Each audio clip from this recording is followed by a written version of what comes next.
Hello friends and welcome. I'm Sarah Liz. I'm so excited to be here with you today. I get to show you how to put together the Arcade Machine die set that releases tomorrow, April 2nd.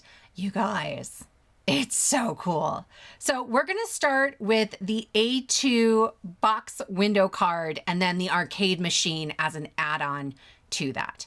And I'm going to begin by cutting two pieces. I have mine in black, and there are some drop-in pieces you can use to cut holes in it to make a claw machine as well. But I'm just going to fold this. I did not use the drop-ins. I'm starting with the score line that's on the 3-inch mark, and then there's a sort of short tab over here. I used 110-pound cardstock, which can be tricky sometimes with short tabs. So I'm just using a ruler. Any stiff straight edge would work here to help me fold that, and then I'll press it with my bone folder. I'm going to do that to both of my pieces, and then on one of them, I'm going to tape those flaps to the back while I work on the front. There are tons of different parts and pieces in the Arcade Machine, and you can build this up lots of different ways. I wanted to go with something a little retro, a little vintage, but there's so much great inspiration coming, and tomorrow's hop, again, on the 2nd on release day, I cannot even tell you. I've seen some of what the team is making already, and it's exceptional. So be sure to come back for that. In the meantime, on the bottom, this is a 5.5 by 3-inch piece. Now that I have that flap folded back, I added a black piece, hard to see, black on black. And then there's this little outline piece that I added onto the bottom. I'm also going to add the coin mech onto the bottom as well. So I just layered up the two pieces, but there's a stamp set where you can stamp insert coin here or press here if you want to make a light up card. It's so great. Our next tier is like the button console, if you will, and I'm adding an extra piece. This light blue piece is actually part of what goes behind the screen, and you'll see that in a minute. But I liked creating this sort of landing pad to draw your eye. There's a lot of dark color in here. So I put that on first, and we're going to cover part of it up when we add the lower teal piece on the bottom. It will fit perfectly along that bottom edge and then on the side. I have already assembled 3 of my 4 buttons. They're 3 pieces. You would not have to make them 3 pieces if you don't like small dies, okay? But I put the bottom piece onto a sticky mat, like a silhouette mat, and then I'm layering up my 2 button pieces. I do like the layers. I think it creates incredible shadow and dimension. It looks like a real button. It's so good. I'm using my pickup stick here to pick up the small die cuts, but then I'll use the pokey end sometimes to clean off any extra glue that got in places where I didn't want it. And when I have that sticky mat there, it can really help to kind of hold everything in place while I do that. I laid out my buttons before I started gluing them down. I did the 2 on the outside, and then I'll do the 2 in the middle. There's also a joystick you can add on there. I remember growing up going to our local pizza place, and they just had a handful of games, and we would each get like 2 quarters to go play the arcade machines. I loved it. I lived for it. I didn't even like pizza, but the games I was all in for. This piece will nestle perfectly into that bottom piece. And so there's really no guesswork as you assemble the different layers moving on up. Next, I have a rectangle, if you will, that has sort of a curved top.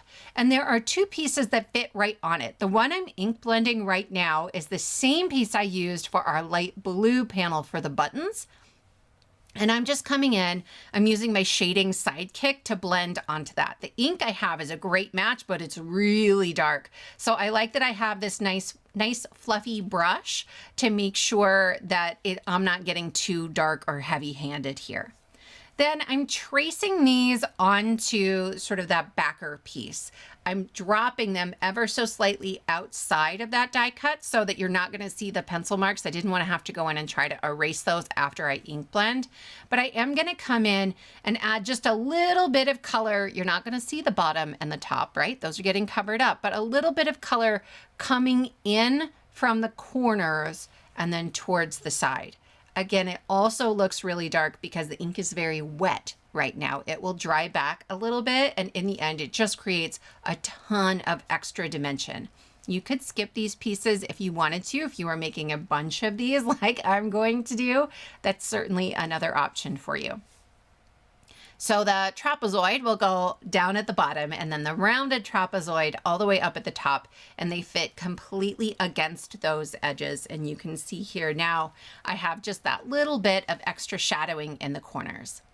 I'm going to take my screen and I want to stamp on there. This is the 8-bit birthday set, and I'm starting with happy birthday, and it's got that really great sort of pixelated feel to it. And I'm going to stamp this with white pigment ink. Pigment ink can be kind of juicy, and so I am tapping very lightly onto my stamps. It's a foam pad. If I press too hard, extra ink will pool around the letters of the stamps and it gets kind of smudgy. So I would rather stamp it a couple of times and just be really light and gentle about it.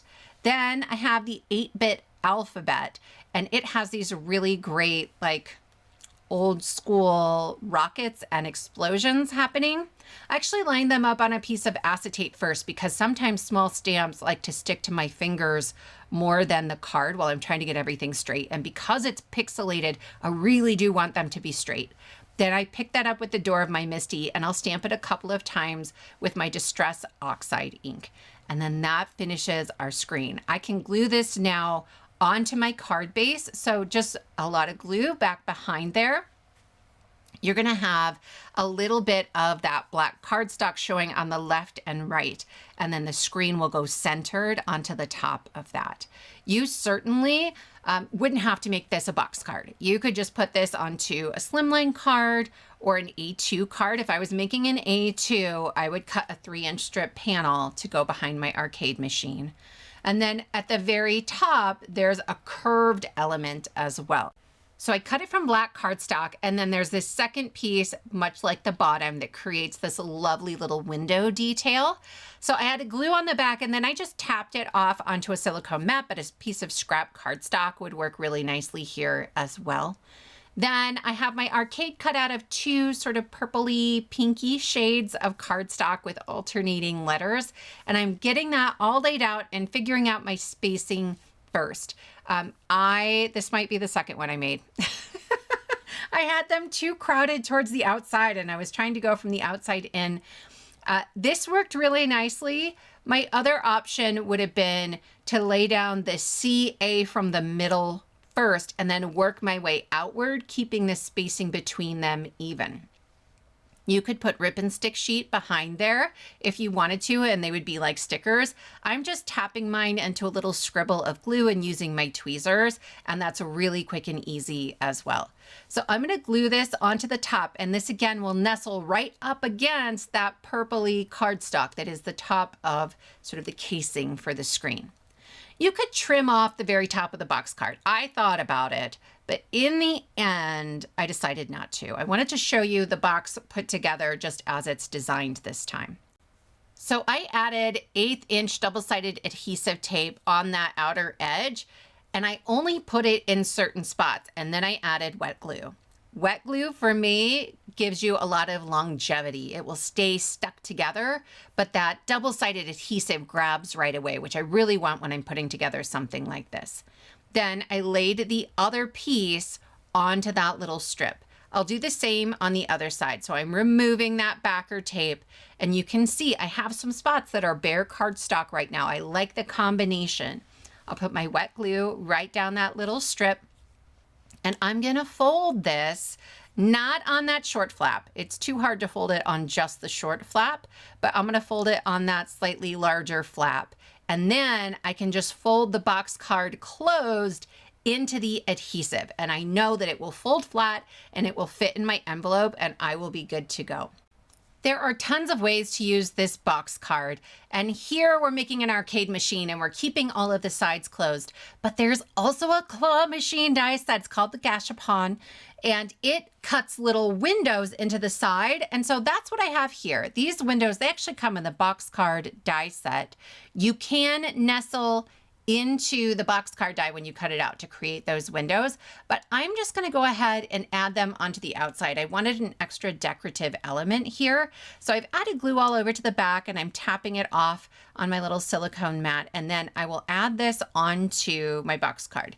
It leaves a slight debossed detail where the windows would be dropped in. So my placement is really easy. I also taped it shut while I did that. I just felt like it was easier to maneuver everything when it was pressed flat. I didn't want to accidentally get glue on that black cardstock, and then you can see it even when it dries.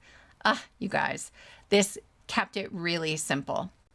I also have tutorials coming up to show you how to use the new release to create a working claw machine.